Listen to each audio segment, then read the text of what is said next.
Oke Pak Habibie, Siap, ya Pak. sudah berapa lama Pak Habibie di Bluebird? Sekitar setahun 3 bulan apa? Ya. Apa yang Pak Habibie dapat dari Bluebird selama ini? Ya, yang jelas selama saya merantau di Jakarta dan bekerja di Bluebird, saya banyak mendapat pelajaran dari pengalaman hidup, terutama untuk melayani orang-orang yang orang-orang yang telah mempercayakan untuk dibawa dengan armada kita Bluebird.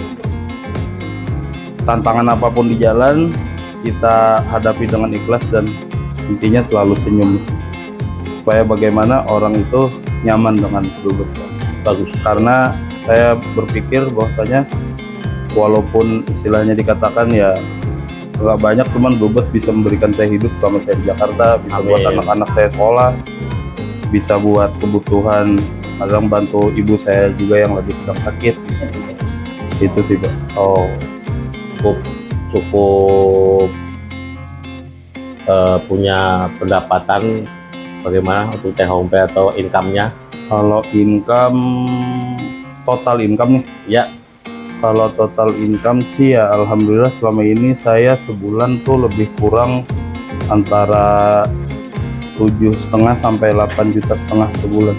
alhamdulillah ya. Alhamdulillah. Nah, artinya buat kebutuhan di rumah, buat ini terpenuhi lah. Walaupun notabene kan ya kebutuhan hidup di Jakarta lumayan. Tapi dengan saya kerja di Bluebird tuh, ya alhamdulillah selama ini kebutuhan saya semuanya terpenuhi. Apa yang menurut Pak Habibie di keluarga Bluebird ini, apa yang menjadi hal yang penting di Bluebird itu? Kekeluargaan sih. Memang keluarga Bluebird. Saya merasa selama saya kerja di Bluebird tuh kekeluargaan. Karena ya contoh kecil kayak saya ketemu kayak sama Pak Wahyu, Pak Ken, yang lain tuh pengemudi tuh kayak dianggap semuanya tuh sama. Walaupun sebenarnya kan ada jabatan nih, Ya. cuman kita dianggap keluarga. Oh iya. Selama kita kerjanya benar. Sebagai pengemudi profesional, boleh dong dikasih tahu trik dalam orientasi supaya berpenghasilan maksimal Pak Habibie? Ya kalau saya sih, saya utamain yang pertama, saya keluar dari rumah jangan ada pikiran dulu saya pulang dulu. Artinya apa? Kadang-kadang kita yang namanya rumah tangga sama istri itu pasti ada sedikit gesekan-gesekan. Dari malam sebelum tidur saya udah selesai. Jangan sampai pengen kerja, keluar kerja itu ada pikiran masalah sehingga membuat pekerjaan kita tuh sangat-sangat terganggu. Yap. Jadi utamakan selalu senyum dan istirahat cukup. Jangan digembleng, karena apa? Kalau kita digembleng banget, istirahat kurang, tidur kurang, pikiran kita jadi rungsing. Tidur kita kurang, akhirnya efeknya melayanin tamu pun jadi kurang maksimal. Akhirnya kita banyak marah-marah ketika menghadapi macet, terutama sebelum macet sore. Kalau saya tuh habis kerja tuh sebelum jamnya macet sore tuh saya tidur dulu sejam 2 jam, tapi setelah itu saya mandi seger. Jadi menghadapi macet sore itu saya seger. Jadi gimana caranya dibikin kita ngatur emosi kita, terutama jangan sampai emosi kita nggak bagus karena kurang istirahat, kurang tidur buat menghadapi macet ibu kota kan ya, kita sama-sama tahu lah. Terus yang kedua nih, saya usahain gimana caranya badan kita jangan ada tercium bau.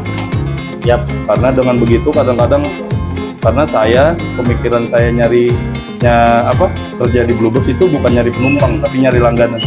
Betul. Karena kalau kita nyari penumpang Pak, di jalan banyak penumpang, tapi ketika sepi kita nggak bisa ngapa-ngapain. Karena kalau langganan ya artinya kita nggak perlu pusing-pusing muter-muter lagi. Nah awal-awal nyari langganan itu bagaimana ya kayak gitu, selalu senyum, kurang lebih lah sama penumpang, yang istilahnya sama penumpang tuh jangan terlalu, contohnya jangan terlalu kaku gitu. Maksudnya gimana caranya orang itu enak. Terus yang kedua, saya berusaha mencari apa lagu kesukaan si penumpang. Saya selalu YouTube standby, Bluetooth ke YouTube, saya bertanya, "Ibu maaf, apa perlu mau dengerin musik? Ibu suka musik apa?" Karena pemikiran saya orang di Jakarta ini semuanya di press. Semua pekerjaan di press. Kadang mereka perlu waktu rehat sejenak, mengistirahatkan otak bagaimana caranya biar naik di mobil kita itu mereka merasa nyaman, enak. Ya.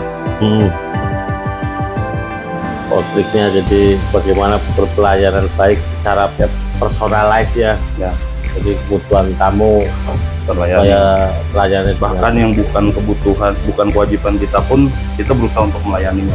ya. Pak Habibie, selama di Bluebird apa saja fasilitas yang telah Bluebird berikan atau fasilitas-fasilitas lain yang Pak Habibie tahu? Selama saya bekerja di Bluebird, selain daripada insentif bulanan, kita juga mendapatkan kemudahan selain daripada fasilitas kesehatan buat pengemudi dan keluarga ya. Ya, Nah itu, terus kalau misalkan urgent kayak kebutuhan orang tua yang sedang sakit, terutama buat pendidikan anak juga, itu dipermudah ya di Bluebird. Kayak pinjaman asal kita lengkap perinciannya dan benar yang kita minta gitu. Selama penghasilan dan hari kerja kita itu bagus. ya betul. Itu semuanya pasti dipermudah dan saya benar-benar merasakannya. Pak Habibie, boleh tahu apa-apa saja tantangan-tantangan? Ya, tantangan selama saya bekerja di Bluebird ya, terutama di ibu kota ini. Yang pertama tuh tantangan dari jalan ya Pak. Maksudnya biasa macet. Kadang-kadang ya ada aja pengendara yang lain yang mengganggu. Cuman intinya apapun itu tantangan, kita harus hadapi semuanya dengan senyum. Betul. Nggak boleh marah karena kita hidup di pekerjaan kita itu di pelayanan. Bagaimana caranya senyum selalu. Ya, happy lah. Happy, harus happy terus Pak. Jangan sampai kita ada merengut sedikit pun di jalan, tidak. Happy lah. Ya. Oke, terima kasih atas pendapat Pak Habibie. Ya, ini pendapat real tentunya ya. Ya, real. Terima kasih. Ya.